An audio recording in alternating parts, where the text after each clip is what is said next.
Greetings, comrades, and welcome to the Eastern Border. The episode about my aunt's adventures in Russia is coming. It's just that I've been dealing last week with some health issues. My life has, I think, finally catching up on me. I've been suffering from internal tissue damage, and my internal organs are in a bunch of pain, but I'm managing this. And, there are a bunch of news, but there's a subsection of all this that I hadn't looked at properly for a while. So while my aunt's episode is incoming, like I said, that'll require some effort because I really want to drag her to the microphone and everything so that she can, so that you can hear her voice and stuff. However, I have been reading all these other news. Igor Girkin is in prison now, but we have all his Z buddies. And as one of my favorite Russian opposition journalists, Michael Naki, sometimes makes these Z-Nityo or Z-Wankering, all sorts of news stuff, I thought that, if I cannot record, because today is the first day when I can speak normally, then I can at least do some proper research and get to you some really interesting stuff that is happening on the other side of this war. All the stuff that pro-Putinoid Z people are saying about what's happening in the world and their reaction to the Russian fortunes on the front and all that nice stuff that you basically know already. But some of this is just glorious, and a lot of these reveal some comments that will probably counteract some of your stuff that you have been hearing in the news about the war lately.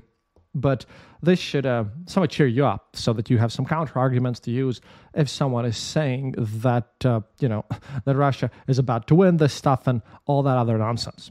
But before we go to that, some shilling is in order. Please go to theeasternborder.lv. We have our merch store there. There's a link to it. It's on the fourth wall. You can also support the show on Patreon and patreon.com/theeasternborder. You can also click just the donate button on the Eastern Border homepage. You can also, send us some Ethereum or Bitcoin that way. All this shilling stuff. We have all the t-shirts and everything, and we're dealing with everything. But, your help and support is always appreciated because, currently it pays my medical bills. And also, I'm started to finally learn how to drive properly. So that's going to be a thing as well, because next time I want to visit someone, I'd rather do it while being able to drive. But that's enough shilling. Please remember to go to theeasternborder.lv and click the donate button there if you can, or just click the shop thingy up there. It's pinned on the top of the page, and you can get all the merch and shirts and everything. And if you buy anything related to Club of Angry Patriots, which is especially relevant for today's episode, because a lot of these people whom I'm going to be quoting now are members of Club of Angry Patriots. All the bonuses and benefits that I get from all the profit that I make from you purchasing Club of Angry Patriots merch gets donated straight to Ukrainian army. We have set that one up. But now let's get onto the show so that I don't have the show at the end or something. I hate doing this, by the way. Z author and a personal friend of Igor Girkin, another person that you have heard about on the show quite a lot, Maxim Kalashnikov, writes about the catastrophic shortage of men in the Russian army. According to Kalashnikov, now, in order to avoid mobilization, the Defense Ministry is trying to compensate for the shortage of combatants with the help of foreign mercenaries, the thing that they have been yelling at the West all this time. Quote, "How the top brass do not want to carry out mobilization, and there are clearly not enough people willing to go on contract in the Russian Federation. Well, yes, they are trying to proclaim this war a new patriotic war, but there is no war. There is an incomprehensible special military operation." And bestial and cynical behavior of some of the nobility, in air quotes, like Timur Ivanov, and reports of swarms of FPV drones. Well, why be surprised? Prapor, Strelka's friend, Strelkov's that is, told me long ago about Latin Americans in the Russian Federation armed forces who can't speak two words in Russian. On my own trip, I saw among our fighters an Arab, a Chinese, and a Nepali. Well, here's a new testimony.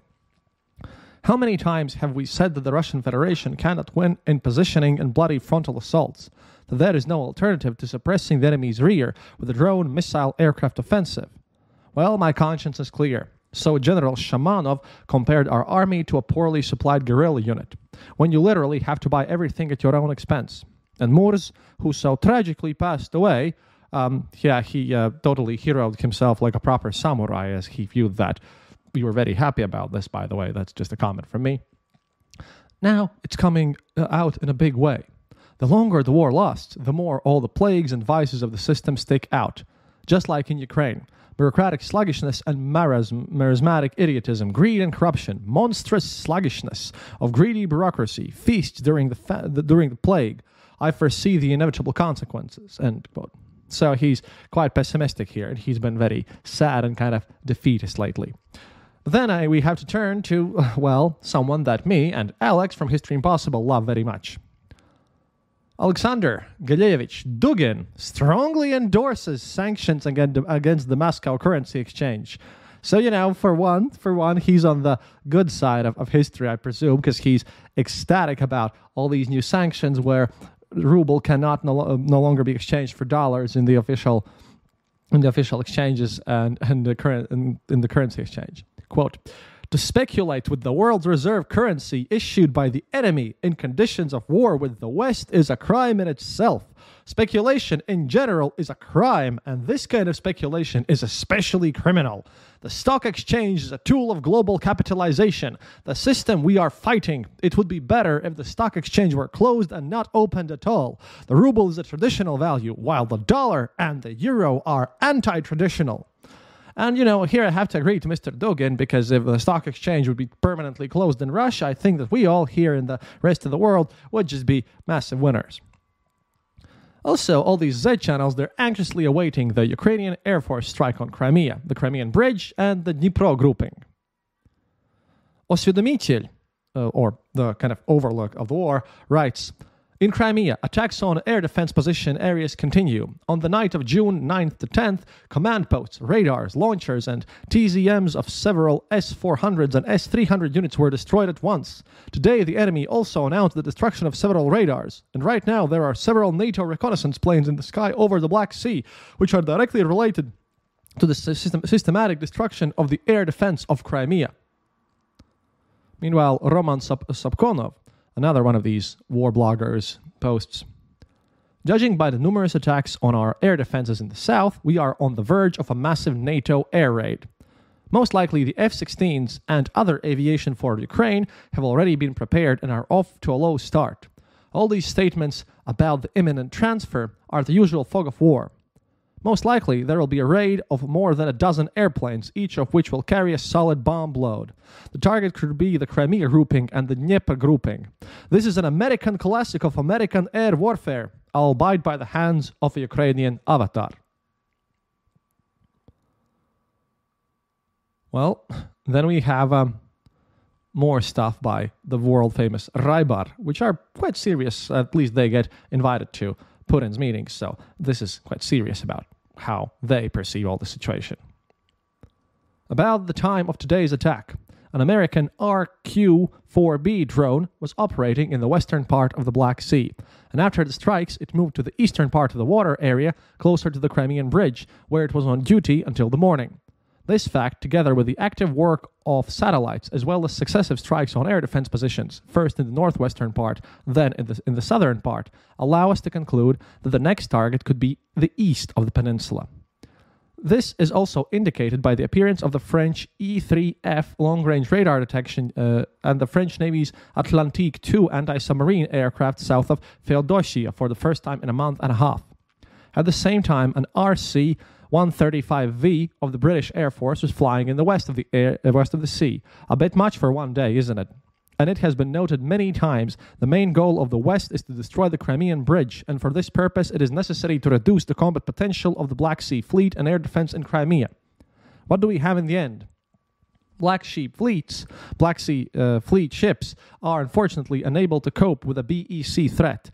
BECs are fought to a greater extent by helicopters and boats, which are highly effective. These BECs, that's how, I'm not good at translating this stuff. These are the autonomous drone things. These are, they call them bespilotniki. I don't really know. I think the translator messed up here. It's just that I left it out there because I really skimmed over this while being in massive pain. But, I'm just explaining this stuff.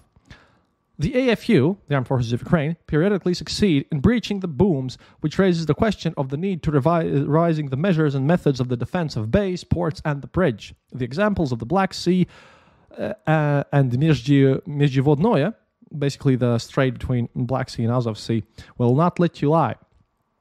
Air defense strikes are aimed at weakening the defense at the Crimean Bridge, which should be taken into account, and measures should be taken to modify the available missile defenses. Missiles are shot down, but not all of them. The enemy is clearly preparing for a new attack. Today, there have already been 2 false targets, which can be called a harbinger of massive strikes, and it is not excluded that on the bridge, these strikes will be on the bridge. In the future, the lack of counteraction and unwillingness to accept reality and learn from mistakes may affect the potential of air defense in Crimea, and this will already play a key role in the appearance of F-16 fighters, end quote. That was Rybar. Now, some rather ordinary texts by Z authors, which just usually spouts all sorts of nonsense, have revealed interesting formulations here, really. The channel Diary of a Paratrooper explains that the Russian army did not take Kiev in 3 days, not because it could not, but because it was a plan to purify the Russian state. And one Voyenkor Котенок, which is War Corp Kitty, they all have silly names, gives a rather succinct characterization of the state of affairs on the front. Quote, all that the enemy is doing now is accumulation. Each action is not a crossing of red lines, but a set of actions, which then, when accumulated, will explode. If we reacted to every action, we would become predictable, and therefore we would be easy to control. A quick victory in Kiev in 3 days would have prevented us from cleaning up in all spheres and turning the society around. They would not have allowed us to make significant changes in legislation and expel unreliable partners from our country. And the true beautiful game is smart plus unemotional plus unpredictable. I just like to applaud him. When Korkatyonak adds to this, in general, in most directions, the Russian Federation armed forces retain operational initiative, which is converted into small, but not systemic, tactical successes. And, then there are also comments on our good old buddy, hardcore alcoholic, Dmitry Medvedev. You could really judge his weight, if only because even in-house propagandists just laugh at him openly. They cover themselves, of course, by explaining that Medvedev does not write his texts about, all sorts of nuclear war and various threats by himself. Quote, Medvedev's admins are typical Pelevin characters. They studied poorly. Pelevin wrote about the idiot and inspector, as far as I know. They studied poorly, read only what was fashionable. They mostly watched American movies. Oh, those evil, evil American movies. Horrible, isn't it? Well, the former Russian president cannot quote the book of Leviticus. An American president can. And that is if he is Bush and not a conditional Catholic Biden. The Russian president, by definition, must be a parishioner of the Russian Orthodox Church and know exactly that. I have not come to break the law, but to fulfill it. And that is why in Sunday schools, the Old Testament is reduced to a quick retelling of the main plots of the book of Genesis, and the study begins immediately with the Sermon of the Mount. And if a religious education stops at Pulp Fiction and the Book of Eli, then there is Leviticus and Ezekiel 25:17. End quote. Another author, Anastasia Kashavarova, criticizes another loud statement by Dmitry Medvedev. She insinuates that Medvedev does not seem to have a good grasp of information and is only willing to speak loudly, not to do things. Quote, how can we supply arms to other countries if we don't have enough ourselves? I wonder when it is necessary to know a clear situation on the front. Who is called to the meeting? Who is responsible for this? After all, your statement and actions say the opposite. The information is not getting through. Here she mentions about another attempt of Dmitry Medvedev stating that, if the West will provide weapons to Ukraine, then they'll give weapons to ISIS and all this stuff. But I've been talking about how they probably do that already anyways, so it's not that big of a deal. Carrying on from this. About information and social warfare. What right and necessary words, Dmitry Anatolyevich? Do you know that so many ideas have already been told and presented, but there is no answer? It is more interesting to talk nonsense on Channel 1. Did you know that many projects live on the bare enthusiasm of journalists, bloggers, and DPKR? Well, that's the Donetsk People's Republic thing. You don't need huge funds to work with the population of those countries, especially Ukraine. And you don't need to make up fakes. You just need to deal with this topic. We offered a lot of options. All of them went down the drain. If you take up this topic, we're ready to support it. We could organize such an informational council of commanders. We have done so much without the intervention of the authorities while they sleep. Conclusion.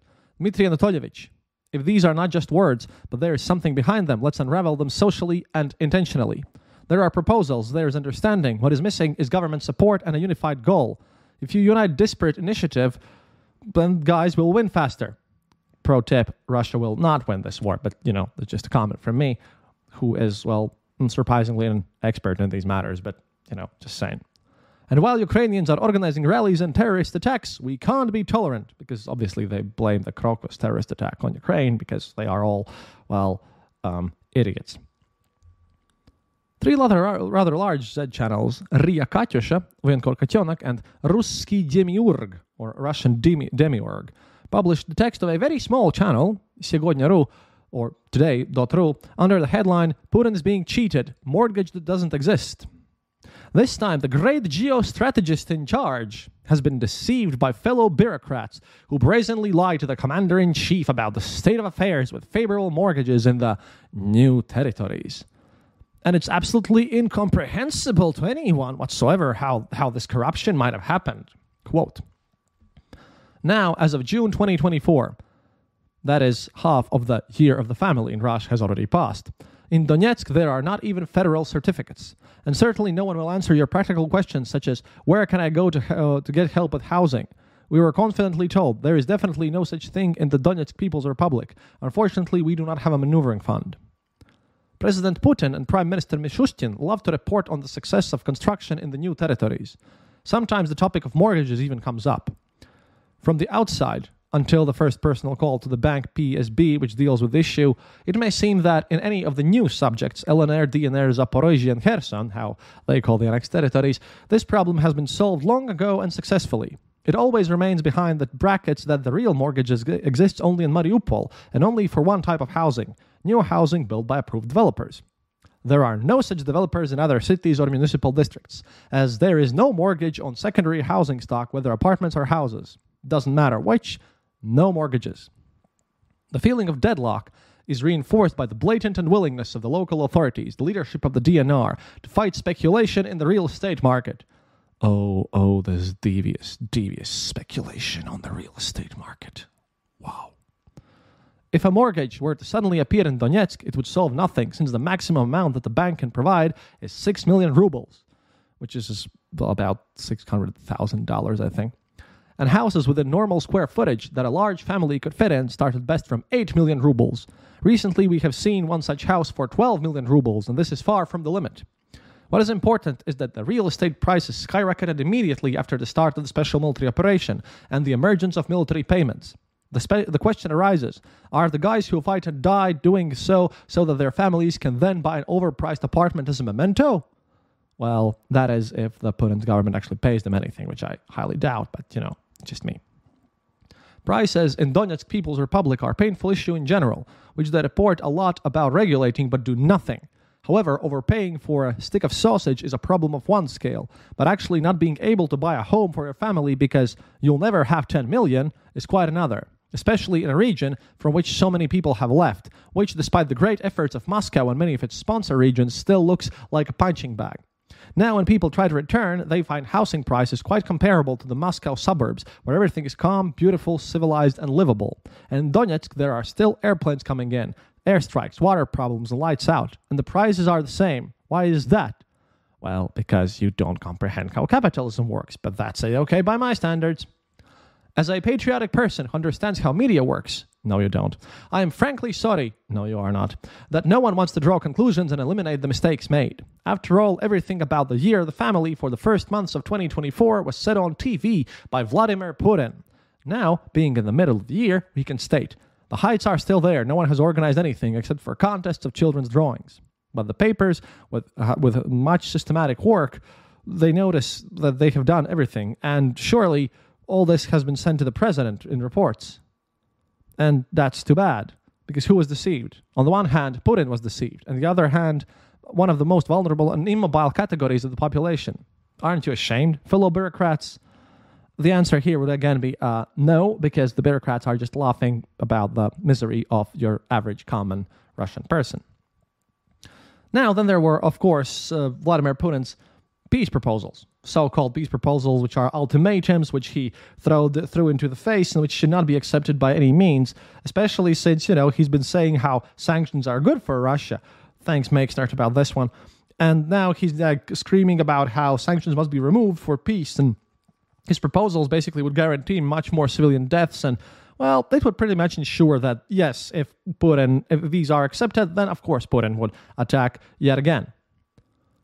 But so let's look at the reaction, because this thing, there's going to be a lot of people like, my very, very much dislike Michael Tracy, and people like him will definitely be sprouting about how Putin is this great peacemaker and all this nonsense, which just clearly is not true.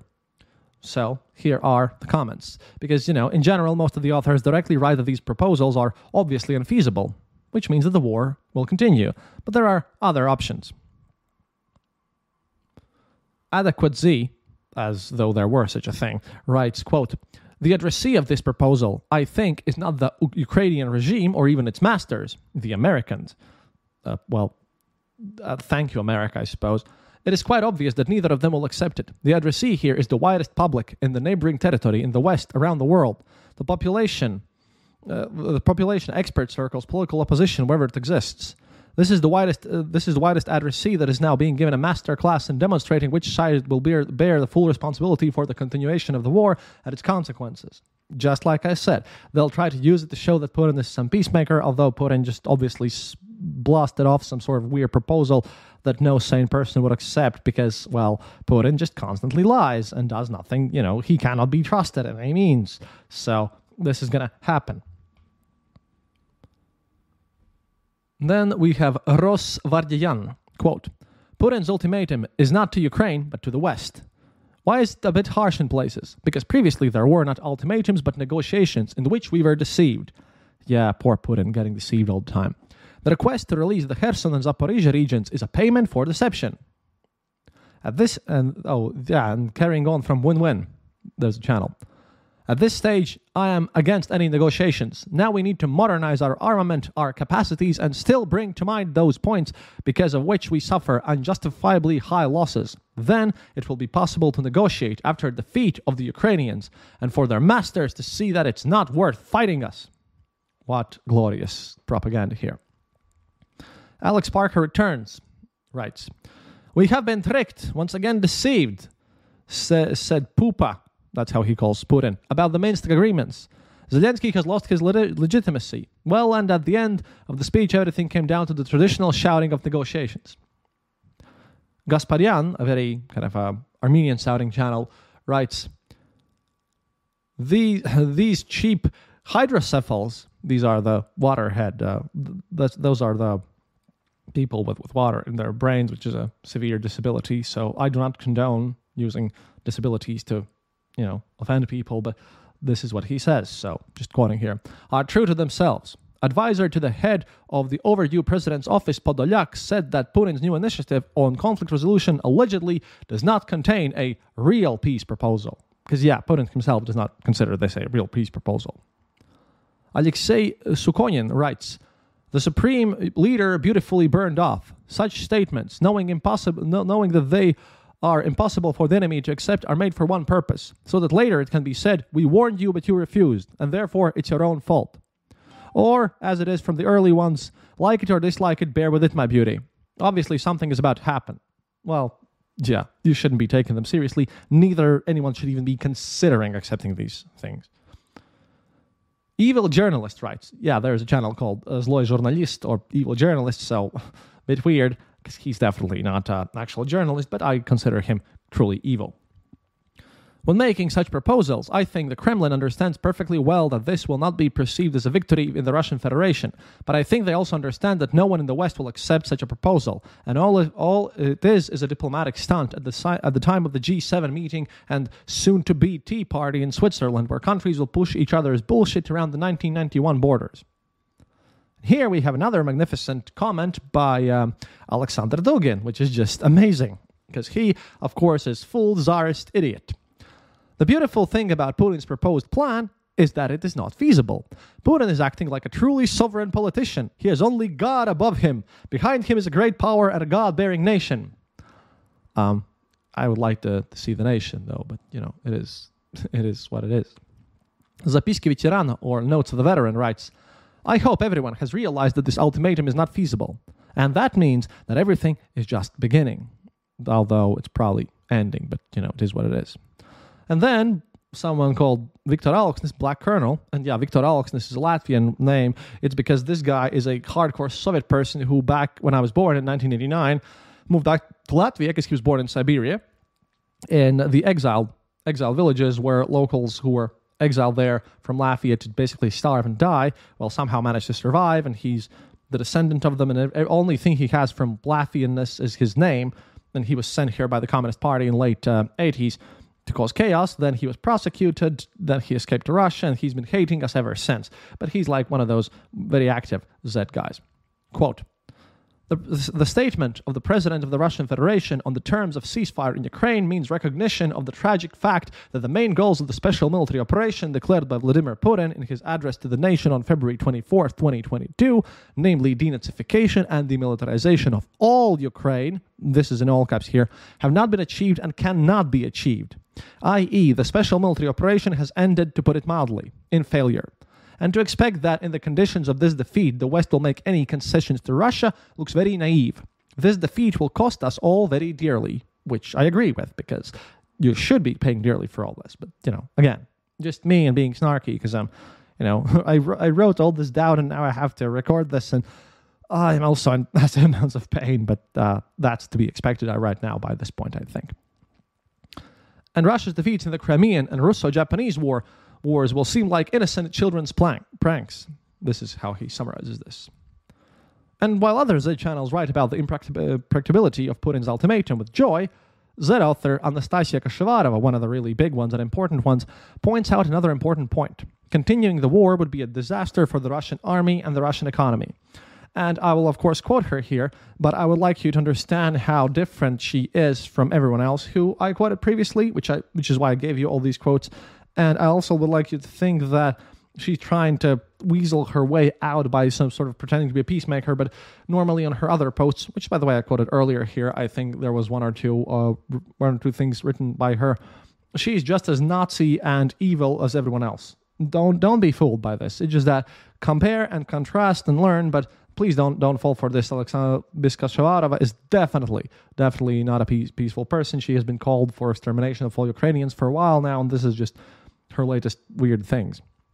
But she writes about the economy and this whole thing, criticizing these other Z channels, which are not as official as her. Quote, by the way, Kashevarova, just saying, she is well known to have worked as Ramzan Kadyrov's, yes, the Chechen guy's press secretary for a while, and there's quite substantial rumors that they were also lovers, which is quite likely to be true, since Ramzan Kadyrov basically cannot keep his, let's just say, procreation organs in his pants, and, well, not right now at this point because he's dying, but still, just letting you know.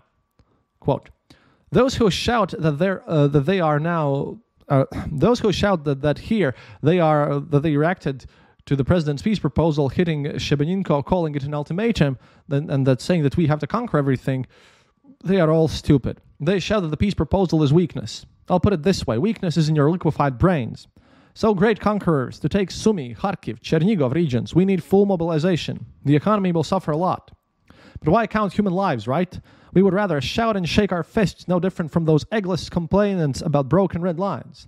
Here she quotes and refers to Mr. Medvedev, who has stated red lines about everything, even strikes on Crimea and everything.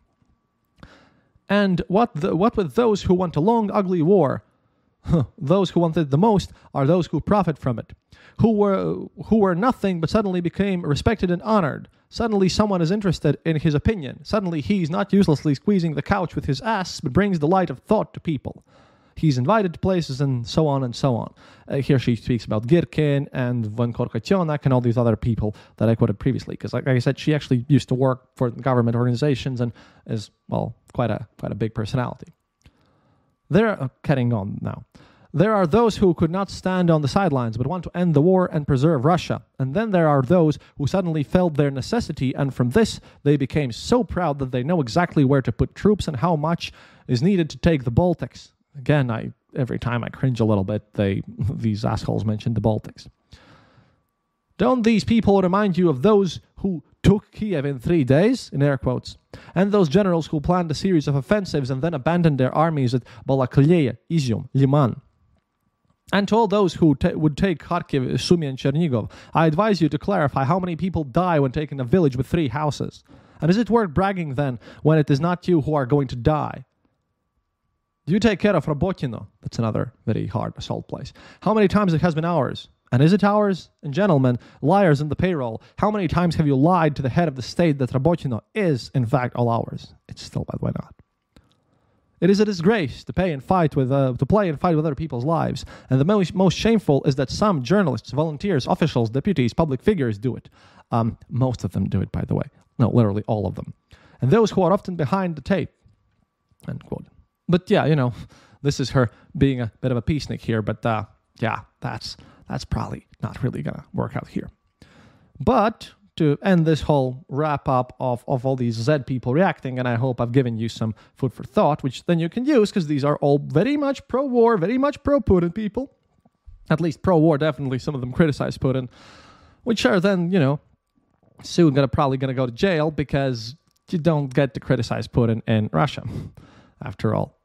But yeah, this is just weird. You can use this to anyone who, for some reason, wants to support Russia and says that Ukraine cannot win and all this other nonsense. Because here you go, this is the official opinion of all the people who want actively for Ukraine to be destroyed and for Russia to win. So I have something.